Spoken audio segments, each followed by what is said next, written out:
안녕하세요. 오늘 저희 딥다이브는 여러분이 보내주신 자료들을 가지고요. 한국 자본시장에서 요즘 정말 뜨거운 감자죠. 자사주 소각 의무화 법안. 이거 한번 깊게 파헤쳐 보겠습니다. 네, 기업이 자기 회사 주식, 그러니까 자사주를 사들이면 이걸 일정 기간 안에 꼭 소각하도록, 아예 없애버리도록 강제하는 법안인데요. 맞습니다. 말 그대로 시장에서 사라지게 하는 거죠. 이게 왜 추진되는 건지, 또 시장이나 기업, 그리고 여러분께는 이게 어떤 의미가 있을지 핵심만 좀 빠르게 짚어보려고 합니다. 바로 시작해볼까요? 네, 좋습니다. 우선 배경부터 좀 보죠. 오랫동안 한국 기업들이 이 자사주 사놓고 소각은 잘 안 하고 오히려 경영권 방어한다거나 지배력 강화한다거나 이런 데 주로 쓴다는 비판이 꽤 많았잖아요. 네, 바로 그 지점입니다. 그게 아주 중요한 문제 제기였죠. 그러니까 주주한테 돌려줘야 할 가치를 다른 데 쓴다는 비판이 계속 있었거든요. 네. 그래서 주주 가치를 더 중요하게 생각해야 한다, 이런 목소리가 커진 거고요. 사실 이게 이재명 대통령 대선 공약이기도 했고 지금은 김남근 의원이 상법 개정안 형태로 발의를 준비 중이에요. 9월 통과 목표라고 하고요. 아, 9월이요? 네, 국제적으로 봐도 미국이나 독일 같은 곳에서는 자사주 매입하면 소각하는 걸 당연하게 보거나 아예 의무화하는 그런 추세고요. 그럼 이 법안 가장 중요한 내용, 핵심은 뭔가요? 기업들은 이제 구체적으로 뭘 해야 하는 겁니까? 핵심은 간단합니다. 자사주를 취득하면 원칙적으로 1년 안에 소각해야 한다는 거예요. 1년이요? 네, 1년.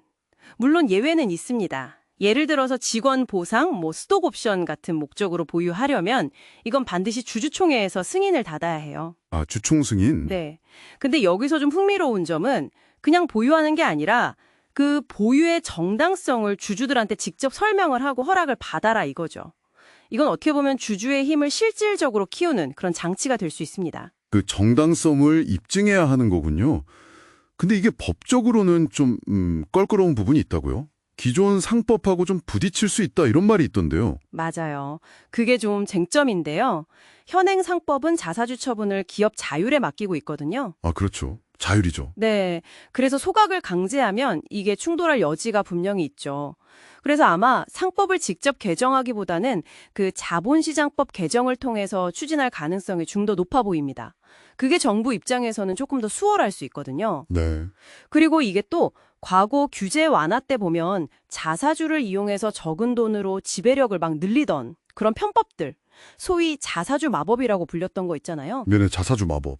그런 부작용을 막으려는 의도도 분명히 있다고 보입니다. 하긴 기업 입장에서는 자사주가 주주하는 말이고도 주가 관리에도 쓰고 적대적 M&A 방어할 때도 쓰고 자금 조달할 때도 쓰고 정말 쓸모가 많은 카드였잖아요. 그렇죠. 아주 유용한 어떻게 보면 전략적인 도구였는데 이 법안은 그 다양한 목적을 사실상 하나로 주주환원, 즉 소각으로 한정하려는 시도인 거죠. 네. 그러니까 당연히 기업의 다른 전략적 활동에는 제약이 생길 수밖에 없고요. 이건 단순한 회계상의 변화라기보다는 한국 기업 경영의 무게중심 자체를 경영진 중심에서 주주 중심으로 옮기려는 그런 시도로 해석할 수 있습니다. 아, 무게중심의 이동이군요. 시장은 바로 반응했죠. 특히 PBR, 그러니까 주가순 자산 비율이 낮은 기업들, 장부 가치보다도 싸게 거래되던 기업들 중에 자사주 비중 높은 곳들, 주가가 막 들썩였어요. 롯데 지주나 신영증권 같은 것들 말이죠. 네, 맞습니다. 시장은 이걸 강제적인 주주환원 확대라는 아주 강력한 신호로 읽은 거죠. 예를 들어 롯데지주처럼 PBR이 0.33배 이렇게 아주 낮은 곳이나 아니면 신용증권처럼 자사주 비율이 53.1%나 되는 곳, 또 부국증권도 42.7%고요. 이런 기업들에 대한 기대감이 확 커졌습니다. 53%면 정말 어마어마하네요. 네, 엄청나죠. 하지만 동시에 M&A 자금이 필요할 때나 아니면 다른 자금 조달 필요할 때 이런 기업의 재무적 유연성이 좀 떨어질 수 있다. 이런 우려도 같이 나오고 있습니다. 양면성이 있군요. 근데 최근에 자사주 매입이나 소각 자체가 늘고 있다는 얘기도 있던데요.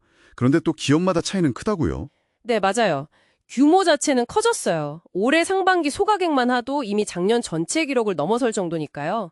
삼성전자나 SPA처럼 아주 적극적인 곳들도 있지만 반면에 LG 같은 경우는 지난 10년간 소각이 한 건도 없었고 롯데도 롯데렌탈 빼면 거의 미미했거든요. 아, 10년간 0건이요? 네, 그리고 더 좀 주목해야 할 점은 자사주를 5% 이상 꽤 많이 가진 기업들 중에 거의 절반 가까이가 뚜렷한 활용 계획이 없거나 아니면 주주환원 외에 다른 목적으로 그냥 들고 있다는 거예요. 계획 없이 그냥 가지고만 있다고요? 네.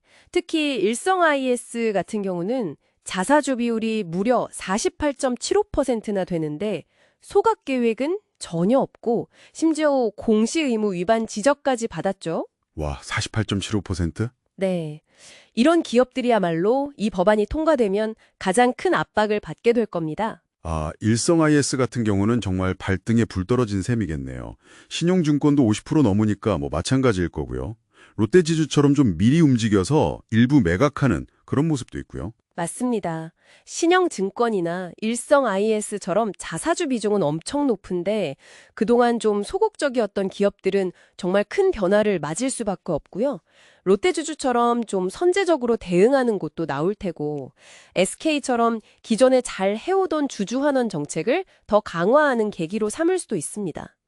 기업마다 정말 상황이 다 다른 거죠. 그래서 이 모든 변화들이 이걸 듣고 계신 여러분께는 어떤 의미일까요? 결국엔 기업 경영의 초점이 그 무게중심이 경영권에서 주주 가치로 옮겨가는 그런 신호탄으로 봐야 할까요? 그럴 가능성이 상당히 높아 보입니다.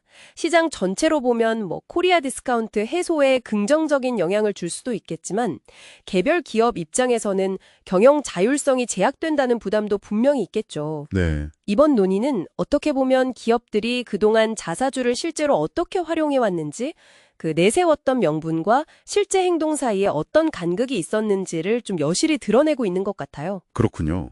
오늘 딥다이브에서는 이 자사주 소각 의무와 법안이 가져올 변화, 그러니까 주주가치 자고에 대한 기대감과 또 기업 자율성 제약이라는 그 긴장관계, 그리고 주요 기업들에 미칠 영향까지 쭉 살펴봤습니다. 네, 마지막으로 좀 생각해 볼 만한 질문을 하나 던져드리고 싶은데요.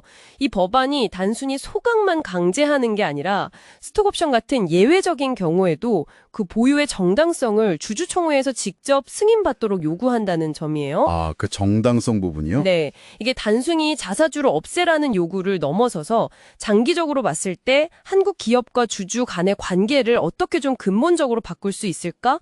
어쩌면 이게 더 적극적인 주주관여 시대를 여는 그런 촉매제가 될 수도 있지 않을까요? 한번 고민해 보시면 좋겠습니다. 네, 의미심장한 질문이네요. 다음 딥다이브에서도 또 흥미로운 주제로 여러분 찾아뵙겠습니다.